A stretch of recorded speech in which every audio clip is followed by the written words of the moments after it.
I was standing at the kitchen counter, warming up a cup of coffee that had gone cold an hour ago, when my son-in-law's phone buzzed on the table. He'd left it there when he stepped out to the garage to grab something. My daughter Vivienne was upstairs getting the baby ready for bed. Our granddaughter Rosie, just 14 weeks old, still at that age where everything smelled like milk and powder, and something close to a miracle. I wasn't trying to look at his phone. I want to make that clear. I'm 63 years old and I have never once gone through another person's private messages. But the screen was face up and the notification banner was right there, and the name that flashed across it stopped me cold. It was from a woman named Darlene Hutchins. Darlene Hutchins was my daughter's supervisor at the hospital where Vivienne had worked for 6 years before taking maternity leave. And the message preview, just enough words to read before the screen dimmed, said, "How's our baby girl doing tonight? Miss you both already." I set down my coffee mug. I read it again. Our baby girl. The phone screen went dark. Upstairs I could hear Vivienne singing something soft to Rosie, one of those half-remembered lullabies she probably didn't even know she knew. And my son-in-law Fletcher Boone, 37 years old, regional sales manager, man I'd shaken hands with at the altar 6 years ago and welcomed into my family, was somewhere in the garage, probably looking for a screwdriver or a box of old cables he didn't need. I stood there in that kitchen for a long moment and I felt something shift inside me. Not anger yet. Not even suspicion exactly. Just a cold, quiet stillness. The kind that settles in your chest when your body knows something your mind hasn't caught up to yet. I picked up my own phone. I took a picture of his screen. Then I set everything exactly as it had been and went back to my coffee. Let me back up a little because none of this came out of nowhere. I want you to understand the full picture before you judge anyone, including me. My name is Gerald. I'm 63, retired from 28 years in commercial construction management, living now on a modest pension and some savings I'd worked hard not to touch. My wife Eleanor passed away 4 years ago from a stroke that nobody saw coming. She was here on a Tuesday and gone by Thursday, and that's not something you ever fully put down. You just learn to carry it differently. Vivienne is our only child. She was 31 when she married Fletcher, and I'll tell you honestly, I thought he was a decent man, not extraordinary, but decent. He had steady work, he treated her well in the early years, and he never once made her feel small in front of me, which I'd decided a long time ago would be my one non-negotiable. They bought a house in Clarksville, Tennessee, about 40 minutes from where I live. When Vivienne got pregnant, she took a leave of absence from her nursing position at the hospital. Fletcher kept working, commuting into Nashville 3 or 4 days a week. Things seemed fine. A little stretched. New baby, one income for a while, but fine. I'd been staying with them that week to help out. That was the arrangement. I'd come down on Mondays and drive back home on Fridays, doing what I could. Grocery runs, dishes, sitting with Rosie in the evening so Vivienne could sleep. I loved those weeks. I won't pretend otherwise. That baby girl had done something to me that nothing else had since losing Eleanor. She'd given me a reason to be useful again. So when I say I was standing at the kitchen counter warming up my coffee, I want you to picture it clearly. Old man in his sock feet doing the most ordinary thing in the world in the home of the daughter he loves, near a phone that wasn't his. And a name appeared that changed everything. I didn't confront Fletcher that night. I want you to understand why, because I think the instinct for some people, maybe most people, would have been to walk into that garage and say something right then. But I've lived long enough to know that what you do in the first 60 seconds of finding out something terrible rarely serves you well. Instead, I went back to the living room, sat in the recliner and thought. Darlene Hutchins. I'd met the woman twice. Once at a hospital event Vivienne had invited me to, and once when she dropped off a gift basket after Rosie was born. She was 45, maybe 46. Attractive in a composed sort of way, she'd seemed warm. She'd hugged Vivienne for a long time, I remembered, and said something about how proud she was of her. Our baby girl. Not your baby girl. Not how's little Rosie are. I turned that word over in my mind for hours that night, lying on the pull-out couch in the guest room, with the baby monitor crackling softly on the nightstand. I thought about how often Vivienne had mentioned Darlene's name in the past year. How Darlene had helped her navigate the leave paperwork. How Darlene had checked in on her during the pregnancy. How Darlene had sent flowers to the hospital the day Rosie was born. I'd thought that was professional kindness. The kind of thing a good supervisor does. But there was something else I remembered now. Something small I'd filed away and not looked at again. 3 months ago, the week Rosie came home from the hospital, I'd arrived on a Monday morning and found Fletcher already dressed at 7 a.m., in a pressed shirt and good shoes. He told me he had an early conference call, which was possible, but I hadn't heard any call. And when Vivienne mentioned it later that day, casually, not suspiciously, She'd said he'd come back smelling like he'd been somewhere nice. He said there was a breakfast thing after the call she'd told me. Some client thing. I hadn't thought much of it at the time. I thought about it now. I am not a man who acts on suspicion alone. I spent nearly 3 decades managing construction projects, which means I spent nearly 3 decades learning that assumptions will get someone killed, or at minimum cost you a lot of money and a lot of trust. You verify, you document, you make sure of what you have before you build on it. So over the next 2 days I watched. Not in any dramatic way. I was already there in the house. I was already part of the routine. I just paid closer attention. What I noticed was this. Fletcher checked his phone constantly, but in a specific pattern. He'd go quiet with it for a few minutes, then put it face down on whatever surface was nearest. He did this in a way that looked like someone who'd practiced not making it obvious. He took a shower each evening before dinner, which wasn't unusual. He'd always done that. But now I noticed he was in there for a long time. 20-25 minutes. Vivienne was too exhausted with the baby to notice. I noticed. On the second evening, after dinner, while Vivienne was nursing Rosie in the bedroom, Fletcher stepped outside onto the back porch. He was out there for about 15 minutes. I watched through the kitchen window. He was on his phone the entire time, and whatever the conversation was, he had his back to the house. I went to the back door and opened it quietly. I didn't hear much. Just the last 30 seconds of whatever he was saying. His voice was low. I know. Me too, just be patient. It won't always be like this. Then he turned around and saw me standing in the doorway. Hey, he said. He put the phone in his pocket. Everything okay? Just seeing if you wanted coffee, I said. He smiled. Nah, I'm good. Thanks, Gerald. I went back inside and I washed the dishes and I thought, it won't always be like this. What does a man mean when he says that? He means he's promised him a future. Here's what I decided. I wasn't going to go to Vivienne. Not yet. Not with a phone notification I'd seen for 2 seconds and a half-heard conversation on a back porch. My daughter had a 14-week-old baby. She was running on no sleep and new mother nerves and the particular vulnerability of a woman whose body had just done something extraordinary and was still putting itself back together. I would not drop this on her without something real. And I wasn't going to confront Fletcher. Not because I was afraid of him. I'm not a man who frightens easily. But because confronting him would only tell him to be more careful. Whatever he was doing, I didn't want him more careful. I wanted him caught. I drove home on Friday as usual. I hugged Vivienne and kissed Rosie on the top of her soft little head and shook Fletcher's hand the way I always did. I watched his face when I shook his hand. He looked like a man who had nothing to worry about. That Monday, I did something I've never done before in my life. I hired a private investigator. His name was Doug Pruitt, and he came recommended by a retired colleague of mine who'd used him in a business dispute some years back. Doug was 50-something, quiet, professional, and deeply unbothered by what people got up to in their private lives, which I'd decided was exactly the quality I needed.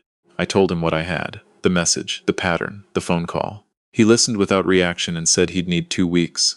I said take 3 if you need them. Just make sure. I kept coming to Clarksville every week. I kept doing the grocery runs and the dishes. I sat in that recliner and held Rosie while she slept on my chest. And I watched Fletcher Boone move through the home he'd built with my daughter. And I kept my face completely neutral. It was one of the harder things I've ever done. Doug came back to me in 11 days. We met at a diner off the highway, just the two of us, and he laid a folder on the table between our coffee cups, with the quiet efficiency of a man delivering a package. Not unkindly, but without ceremony, because ceremony would have made it worse. Inside the folder were photographs, dates, times, locations. A summary written in plain, careful language. Fletcher Boone and Darlene Hutchins had been meeting on average twice a week for what Doug estimated. Based on phone records he'd obtained through legal channels and a pattern of hotel loyalty card activity pulled from public data, had been going on for at least 14 months. 14 months. Rosie was 14 weeks old. I sat with that for a long moment. Doug let me. 14 months meant this had started before Vivienne got pregnant. It had continued through her pregnancy, through every prenatal appointment, every baby shower, every late-night conversation about names and cribs, and whether they'd need a bigger car. It had continued through Rosie's birth, through the first weeks home, through every single evening I'd spent in that house warming bottles and folding laundry and trusting that my daughter was safe. Is there anything in here? I said, and my voice came out steadier than I expected. About the child? Doug understood what I was asking.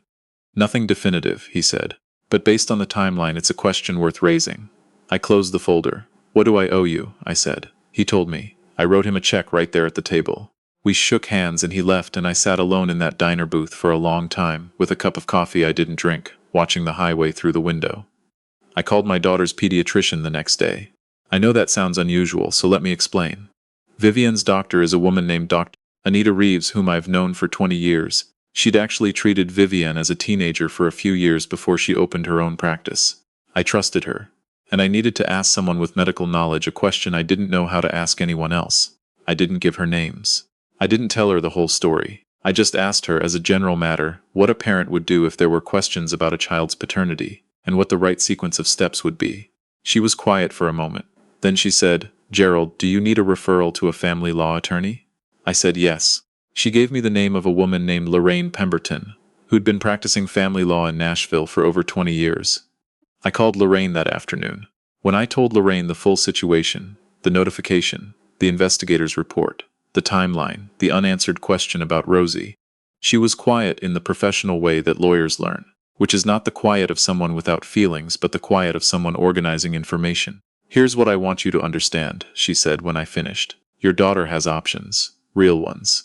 But she needs to be the one to exercise them. What you can do right now is make sure she has everything she needs to make an informed decision: documentation, legal counsel, and support. You can't do this for her." "I know that," I said. "I just need to know she won't be blindsided. Then let's talk about how to present this." I drove to Clarksville on a Wednesday that week instead of Monday. Vivian wasn't expecting me until the next day, but I'd called ahead and told her I needed to come early. I didn't tell her why. She'd heard something in my voice, I think, because she didn't press me. She just said, "Come whenever you're ready, Dad." Fletcher was in Nashville for a client meeting. I knew his schedule.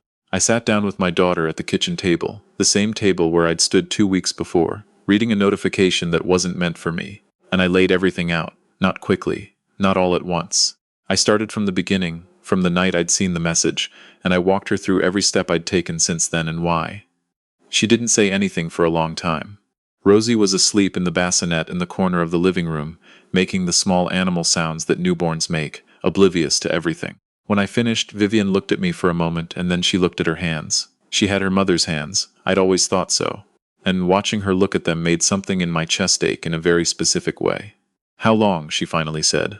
"At least 14 months, I said. "Possibly longer." She was quiet again. "The whole pregnancy," she said. It wasn't a question.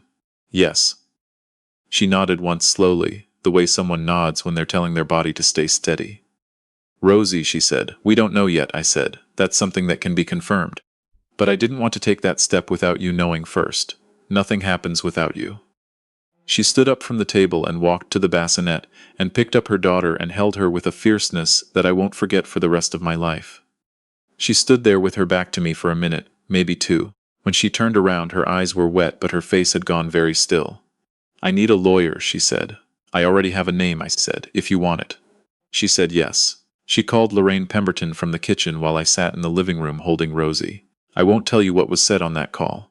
That was between Vivienne and her attorney. But the call lasted 45 minutes, and when my daughter came back into the living room, she sat down across from me and said, "She wants to see all of Doug's documentation." "I'll send it tonight," I said. "And she thinks we should file before he knows anything is coming." "That's her call," I said. "And yours?" Vivian looked at me. "Were you angry when you first saw it?" "Not right away," I said honestly. "First I was still, like the whole room went quiet." She nodded like she knew exactly what I meant. "That's how I feel now," she said. "Like everything just went very, very quiet." She filed for divorce 11 days later. Fletcher Boone was served at his office in Nashville, which Lorraine had advised for practical reasons. It was less likely to result in a heated confrontation, and it created a documented, witnessed moment of service. From what Vivian told me later, he'd called her immediately from the parking garage, voice low and tight, asking what was happening. She'd let it go to voicemail. She told me that part with some that wasn't quite a smile but was in the same neighborhood. "The paternity question. I know that's what you're waiting on." "It's what I'd been waiting on too, and I won't drag it out because you deserve the same straight answer I'd needed." Vivian requested a DNA test as part of the divorce proceedings. Fletcher contested it initially, which told its own story, but Lorraine knew how to handle that, and within 6 weeks the court had ordered it. Rosie is Fletcher's biological daughter. I will tell you honestly, I had spent 6 weeks preparing myself for either answer. And when the result came back, I sat in my truck in the parking lot of a Walgreens and I put my forehead against the steering wheel and I cried. Not from grief, just from release. From the weight of not knowing, finally lifting all at once. Rosie is Fletcher's. That means my daughter's daughter is exactly who she always was. It doesn't change what he did. It doesn't change the divorce, or the betrayal, or the 14 months of lies. But it means Vivienne doesn't have to carry that particular question for the rest of her life. And for that I am genuinely grateful. Fletcher moved out of the house in Clarksville while the proceedings were ongoing. Vivienne stayed. Lorraine was thorough and experienced, and the settlement, when it came, reflected the fact that Vivienne had given up her nursing career, temporarily she'd planned, to raise their child while Fletcher was conducting a 14-month affair with her supervisor. The house stayed with Vivienne. Fletcher kept his pension contributions but lost the equity argument he'd tried to make. Child support was set at a level that reflected his actual income, which he'd apparently understated in his initial disclosure.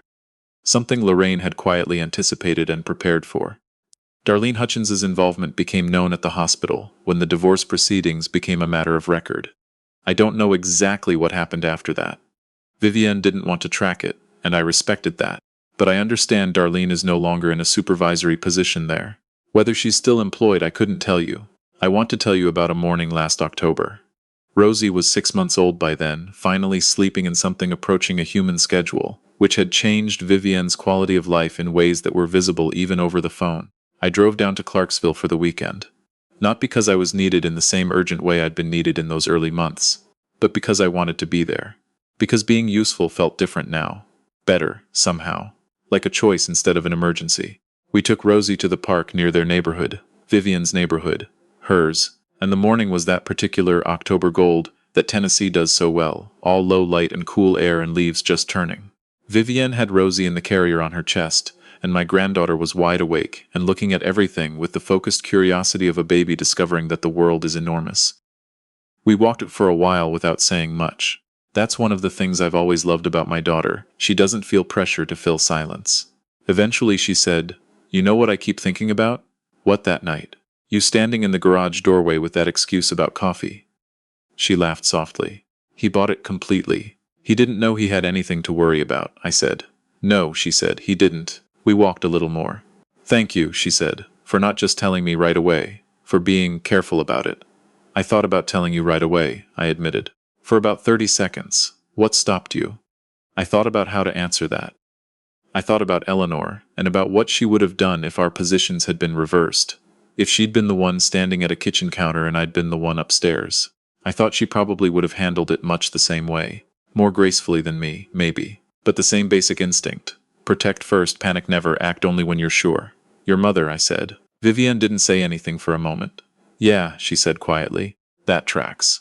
Rosie grabbed a fist around Vivienne's collar and held on. The way babies do when they're happy and don't know what else to do with the feeling. I'm not going to tell you this was easy. The months between that Wednesday at the kitchen table and the final divorce decree were some of the hardest of my daughter's life. And some of mine too. Not because the right path was unclear, but because clarity doesn't make hard things easy. It just makes them navigable. There were nights I drove home from Clarksville feeling hollow in a way I hadn't felt since Eleanor died. Not for myself. For Vivienne. For Rosie, who would grow up knowing her father had made a choice that broke her family, even if she wouldn't understand it for many years. For the version of the future my daughter had imagined, which had turned out to be built on a lie someone else was telling. But here's what I know now, 11 months out from that night in the kitchen. Vivienne went back to work at the hospital in the spring. Not at the same department. She'd requested a transfer, which was handled quietly and without drama. She's working in pediatrics now, which suits her in ways I can't fully articulate but recognize every time I hear her talk about her patients. She sounds like herself. She sounds like the woman her mother raised. Fletcher Boone sees Rosie every other weekend, as the agreement specifies. I have no feelings about Fletcher that I feel any need to share here. He made his choices. He's living in the consequences. That's as much as I think about him. What I think about is this. I think about a Tuesday evening in October. Standing at a kitchen counter, watching a phone screen dim. I think about the 2-second window in which everything I understood about my daughter's life changed. Not because of anything she'd done, but because of what someone else's had been doing in the dark. I think about the fact that I almost didn't look. Almost put my eyes back on my coffee and let the screen go dark without reading it. I'm glad I looked. I'm glad I was careful. I'm glad I was slow. I'm glad I talked to a lawyer before I talked to Fletcher. And I'm glad I talked to my daughter before I talked to anyone else about any of it. And I'm glad, more than I know how to say, that on a warm October morning I got to walk beside my daughter through the gold Tennessee light, with my granddaughter wide awake and curious against her chest.